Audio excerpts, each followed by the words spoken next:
Je me tourne vers vous. C'était lumineux.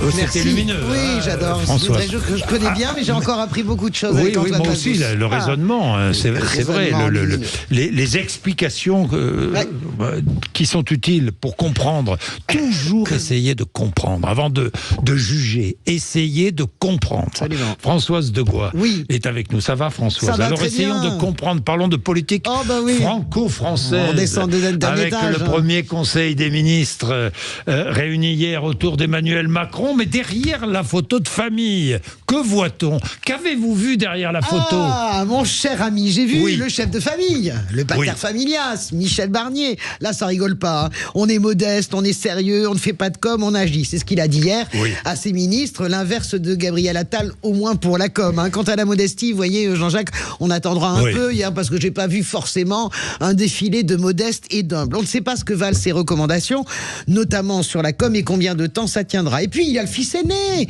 Le fils aîné de la famille, c'est qui? Bruno Retailleau. Et là, ça rigole pas. Rétablir l'ordre, rétablir l'ordre, rétablir l'ordre. Il a redit 3 fois, au cas où on n'aurait pas compris, mais bon, on ne s'en étonne pas non plus. Imaginez que le premier flic de France, successeur de Clémenceau, arrive en disant laxisme, laxisme, laxisme. Évidemment, c'est la posture habituelle de tous les ministres. Mais je vais être un peu moqueuse, parce que, souvenons-nous, je prends la gauche, je le prends à droite, hein, je mets une tarte à tout le monde. Manuel Valls et ses coups de menton, vous voyez, ou même Nicolas Sarkozy. Et là, on trouve quand même le Karcher. Bah oui, Bruno Retailleau, il fait un peu bluette à côté de Nicolas Sarkozy qui voulait tout nettoyer au Karcher, vous en souvenez, c'était sur la date d'Argenteuil.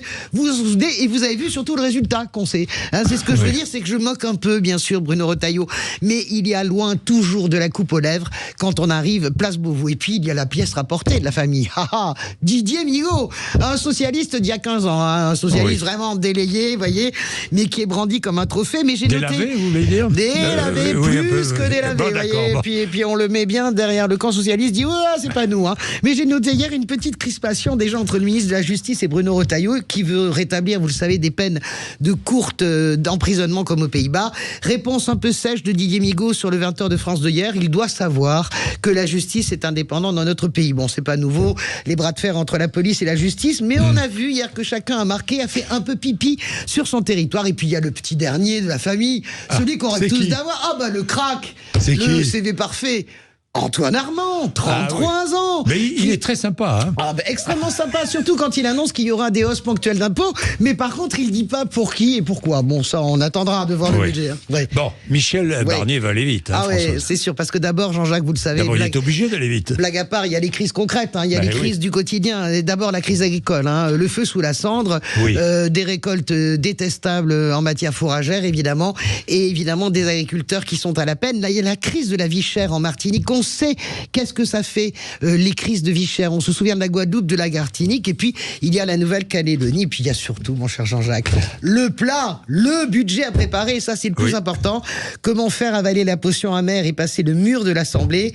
Le premier obstacle, c'est le discours de politique générale. Ce sera la semaine prochaine, le 1er octobre. Mardi. Ouais, avec une motion de censure défendue par, et non pas par LFI, par le Parti Socialiste. Marine Le Pen devrait ne pas franchir le Rubicon cette fois-ci et laisser galoper un peu cet étrange attelage, laisser un peu le repas de famille tranquille jusqu'à ce qu'elle décide de mettre pouce. On verra ce que sera. Oui, mais elle ne peut pas mettre pouce toute seule. Elle est obligée de mettre pouce avec la gauche. Sinon, le gouvernement continue. Voilà, mais à mon avis, ça devrait ne pas tarder à arriver, mais peut-être ça n'arrivera pas. Nous verrons. On ne sait pas comment finissent les repas de famille, mon cher Jean-Jacques. Ça, je suis d'accord. Merci Françoise. Salut. On vous retrouve tout à l'heure. C'est promis. Allez, il est 7h51. Vous êtes sur Sud Radio.